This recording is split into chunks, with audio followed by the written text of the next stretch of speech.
Toi qui me regardes, j'ai une question à te poser. Dans la société actuelle que l'on vit, tu n'aimerais pas avoir ne serait-ce qu'un peu de pouvoir? Si tu es intéressé, reste jusqu'à la fin de la vidéo.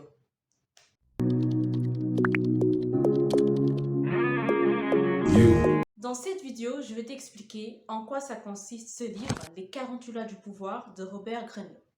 Il faut savoir que ce livre a fait plus de 2 milliards de ventes. Robert Greene est un auteur américain qui a également fait succès parmi tant d'autres livres qu'il a écrits, tels que Attendre l'excellence, l'art de la séduction, stratégie et les 33 lois de la guerre. Sans plus tarder, je vais t'expliquer brièvement en quoi ça consiste ce livre.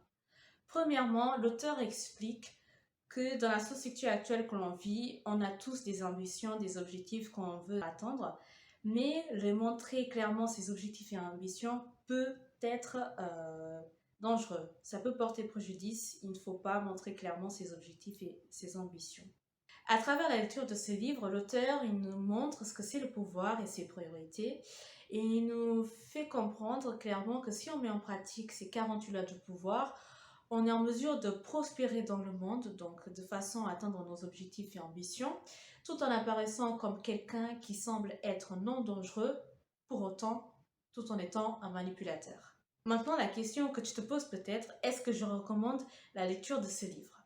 Oui. Pour conclure, je recommande vivement la lecture de ce livre pour une raison principale qui n'est pas négligeable, c'est savoir s'adapter en fonction des gens qui t'entourent, que ce soit dans le travail, à l'école ou autre. Parce qu'une fois que tu auras la connaissance de ces 48 lois du pouvoir, tu pourras t'adapter en fonction et agir en conséquence. Deuxième chose qui est quand même aussi intéressante, c'est que en ayant connaissance de ces 48 lois du pouvoir, tu pourras atteindre tes objectifs, donc mettre les choses en place pour atteindre. Tout en sachant que toutes les lois ne sont pas manipulatrices. Pour terminer cette vidéo, je vais te lire un petit passage de ce livre. Peut-être qu'en écoutant, tu auras envie d'acheter le livre et du coup de les lire par la suite.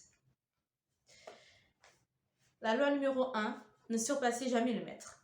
Ceux qui sont au-dessus de vous doivent toujours se sentir largement supérieurs. Dans votre désir de leur plaire et de les impressionner, ne vous laissez pas entraîner à faire trop étalage de vos talents ou vous pourriez obtenir l'effet inverse.